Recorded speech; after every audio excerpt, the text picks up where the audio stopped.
I finished editing the photos and the results are just as I expected. Today I'm going to try and see if I can do landscape photography successfully with a $79 camera that was built in 2007. This one.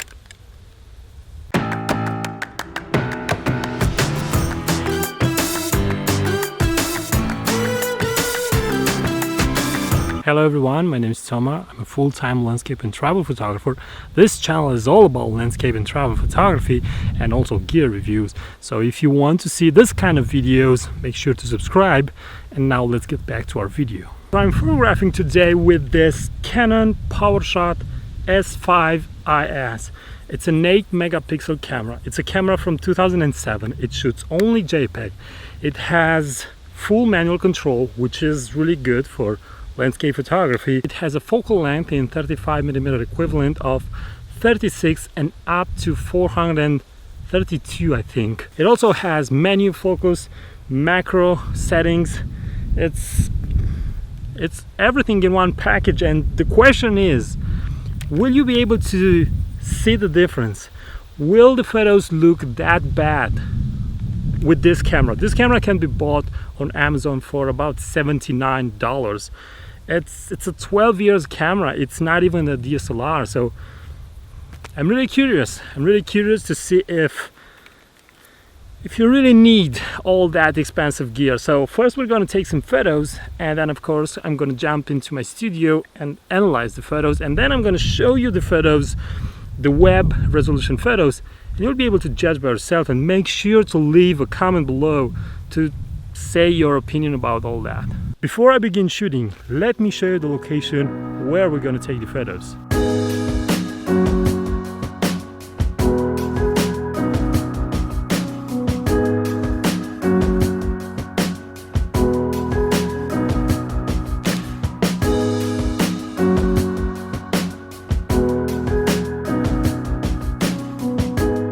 Now it's time to prepare the camera.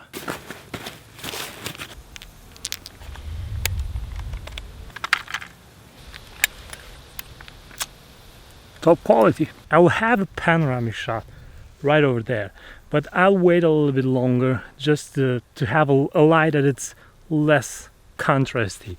So until then I will concentrate on different shots, on shots that I think work even in this light, like that piece of forest over there, like those flowers that are close to me. The first shot I'm going to take, do you see how I'm wearing this?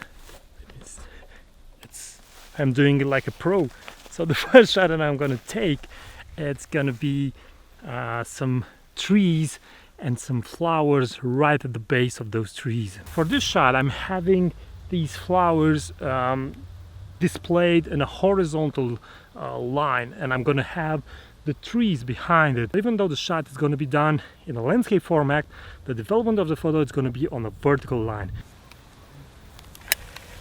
I'm at f8, 160th of a second, and I really don't know the focal length. Well, I'm 36 because it's minimum. So, job done. White balance, cloudy. ISO 80.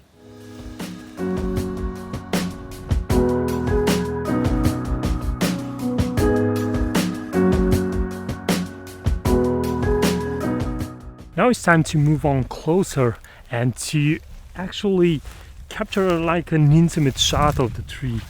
It's something that I really like doing, and having the trunk of the tree and then some branches. You're gonna see in the photo. It will be better explained in the photo.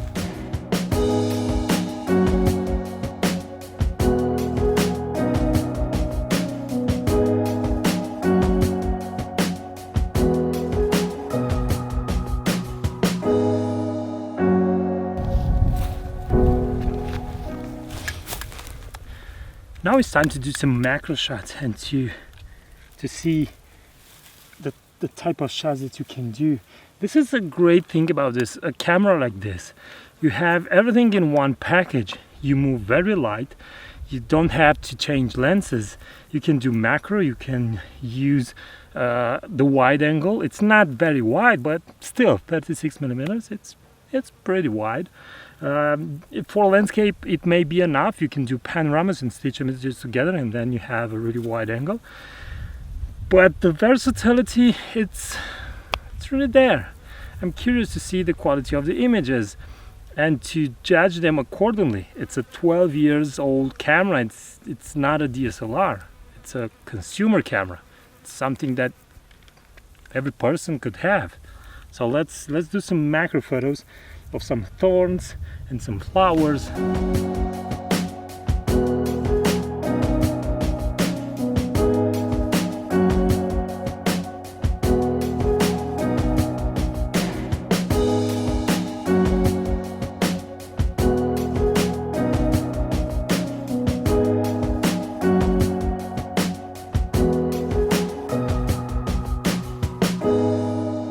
Now it's time to jump to the studio and analyze the photos, take a look at them, and share with you my opinion and what I'm thinking about all this. Now that the photos are edited, I think it's an interesting result, and I will display them on the screen and I will tell you my conclusion on this whole challenge. The reason I tried to do this challenge is because I suspected you don't necessarily need a big camera to do beautiful photos.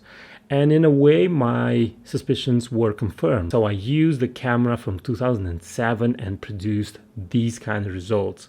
I really like the sharpness, I really like the dynamic range, I really like how it behaved. Of course, it had some minuses. When I tried to photograph into the light, I had some really nasty glare, some really ugly lens flare. But you have to remember, this is an $80 camera.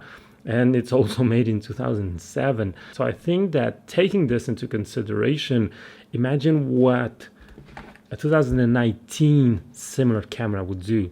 And just think like this: if you are a photographer that does photography as a passion or as a hobby, imagine walking only with something like this and not a big backpack on your back. Think in a way, DSLRs and mirrorless cameras and big lenses are there only for professional, in my personal opinion. You can do beautiful photos only with a small camera, with a consumer camera. It's only up to you if you want to travel light and just enjoy the travel, or you want to carry with you all that gear. It's nothing bad to have all that gear, of course. It's really great to enjoy photography the way you want to enjoy photography. It's just that sometimes you can enjoy photography and also do it without having a heavy backpack on your back. Let me know if you want to see me use a lot more this cheap camera in different environments, maybe in urban environments, maybe doing comparison between this and my 6D, for example. Thanks for watching, and until next time, bye bye.